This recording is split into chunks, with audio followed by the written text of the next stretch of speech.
Hello students, let's read the question. Nitrogenous waste products are eliminated mainly as urea in tadpole and ammonia in adult frog, ammonia in tadpole and urea in adult frog, urea in both tadpole and adult frog, urea in tadpole and uric acid in adult frog.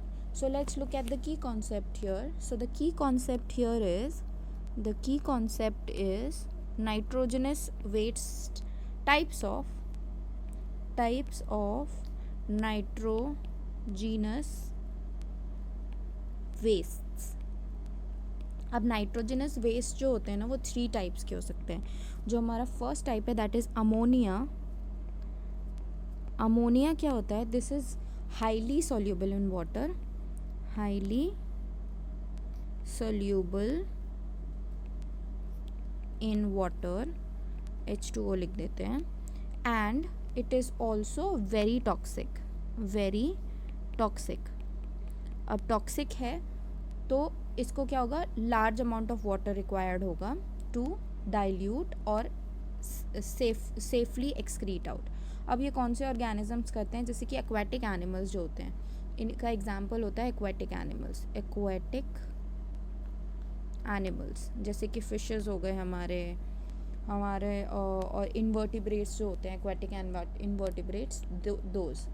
अब next type जो होता है, next type is urea. अब urea क्या होता है? Urea is less toxic than ammonia. ये ammonia से लेस टॉक्सिक होता है लेकिन बहुत ही एनर्जी इंटेंसिव प्रोसेस होता है. सॉल्यूबल इन वाटर, ये भी सॉल्यूबल होता है, सॉल्यूबल इन वाटर, बट क्योंकि ये लेस टॉक्सिक होता है तो कम वाटर में भी एक्सक्रीशन हो सकता है.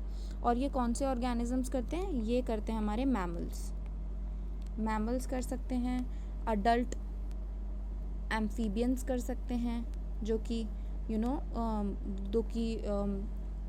टेरेस्ट्रियल होते हैं, और कुछ मरीन स्पीशीज़ भी होते हैं जो कि कर सकते हैं एक्सक्रीट आउट थ्रू यूरिया. अब थर्ड होता है यूरिक एसिड. अब यूरिक एसिड जो होता है वो लीस्ट टॉक्सिक होता है. लीस्ट टॉक्सिक होता है तो ऑब्वियसली वाटर की रिक्वायरमेंट इतनी ज़्यादा नहीं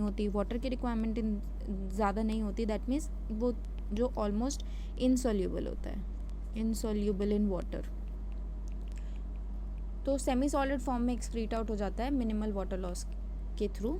और ये अगर सेमी सॉलिड होता है और वाटर नहीं रिक्वायर्ड होती है या फिर इनसॉल्यूबल होता है वाटर में, तो कौन से ऑर्गेनिजम्स करेंगे? रेप्टाइल्स, बर्ड्स, ये सारे ऑर्गेनिज्म जिनको ज़्यादा पानी नहीं मिलता, ठीक है, आर्थ्रोपोड्स, ये सारे जो ऑर्गेनिजम्स हैं ये यूरिक एसिड के फॉर्म में एक्सक्रीट आउट करते हैं. Now let's look at the options. सबसे पहले यूरिया टैडपोल. अगर हमने देखा कि यूरिया जो होता है वो कौन एक्सक्रीट आउट करता है? यूरिया एक्सक्रीट आउट करता है अडल्ट एम्फीबियंस. तो टैडपोल जो होते हैं वो यंग एम्फीबियंस है, तो ये तो डेफिनेटली जो ऑप्शन ए है वो तो इनकरेक्ट हो गया, ठीक है. अब नेक्स्ट है अमोनिया टैडपोल में. टैडपोल कौन से? हाईली टॉक्सिक होता है और हाईली सोल्यूबल इन वाटर होता है, और एक्वेटिक एनिमल्स जो होते हैं वो सिक्रीट करते हैं थ्रू. अब टैडपोल हमको पता है, टैडपोल जो होता है वो बॉर्न कहाँ पर होता है? वो मरीन ऑर्गेनिज्म होता है, प्राइमरली वो वाटर में ही लिव करते हैं. एंड देयरफॉर अमोनिया के फॉर्म में टैडपोल एक्सक्रीट आउट करते हैं. और यूरिया जो होता है अडल्ट फ्रॉग जो होता है, जैसे अडल्ट एम्फीबियंस की हमने बात करी, अडल्ट एम्फीबियंस जो होते हैं वो यूरिया के फॉर्म में एक्सक्रीट आउट करते हैं. So this becomes the correct option. Let's look at the other option also. Urea दोनों में नहीं कर सकते क्योंकि टैडपोल वाटर में रहता है, देयरफॉर अमोनिया के फॉर्म में ही एक्सक्रीट आउट करता है. Large amount of water is required, therefore urea के फॉर्म में तो एक्सक्रीट आउट कर ही नहीं सकता.